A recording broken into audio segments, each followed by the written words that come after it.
आप कहानी की शुरुआत होती है। यहाँ पर हम देखते हैं कि रात को कपिल अपने बाप के सोने का बेसब्री से इंतजार करता है। अब जैसे इसके बाप की आंखें लगती हैं तो ये फिर से मौका देखते ही मालकिन के कमरे में आ जाता है। लेकिन आज इसकी किस्मत खराब होती है क्योंकि थोड़ी देर बाद ही इसके बाप की आंखें खुलती हैं और जब मुंशी जी अपने लड़के को अपने पास बेड पर नहीं देखते तो ये समझ जाते हैं कि कपिल कहाँ पर है। उसके बाद दोस्तों मुंशी जी तुरंत निशा के कमरे में आते हैं और निशा को बोलते हैं कि तुमको मेरी बातों पर यकीन नहीं था, आज तुम खुद ही अपनी आंखों से जाकर देख लो, दूध का दूध पानी का पानी हो जाएगा। अगर मेरी बात झूठ निकली तो मैं ये नौकरी छोड़ दूंगा।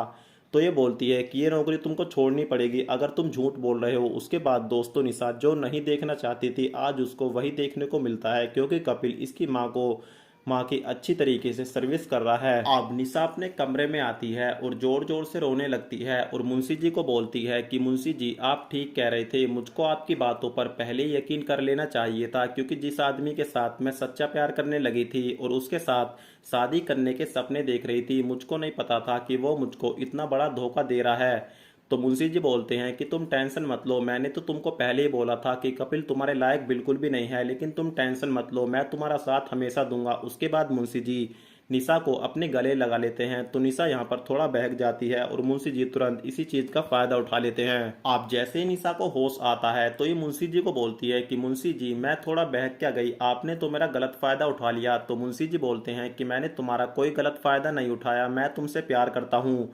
तो निशा बोलती है कि तुम्हें मुझसे कब प्यार हुआ। तो ये बताता है कि जिस दिन तुम्हारे टांगों में मोच की वजह से तुम मेरे ऊपर गिर गई थी मैं तुमसे उसी दिन से प्यार करने लगा। तो निशा बोलती है कि मैं समझ गई, मैं भी तो कहूँ तुम मुझको बार बार क्यों देखते थे। अब निशा बोलती है लेकिन तुम तो उम्र में मुझसे काफी बड़े हो तो हमारे बीच प्यार कैसे हो सकता है। तो मुंशी जी बोलते हैं कि जब मेरा लड़का तुम्हारी माँ के साथ मुंह काला कर सकता है तो हमारे प्यार में क्या दिक्कत है। तो ये बोलती है कि अब मैं तुमको जब भी अपनाऊंगी जब तुम इन दोनों को हमेशा के लिए अलग कर दोगे। और उसी के साथ दोस्तों वेब सीरीज का जो एपिसोड नंबर 8 है वो यहीं पर समाप्त हो जाता है।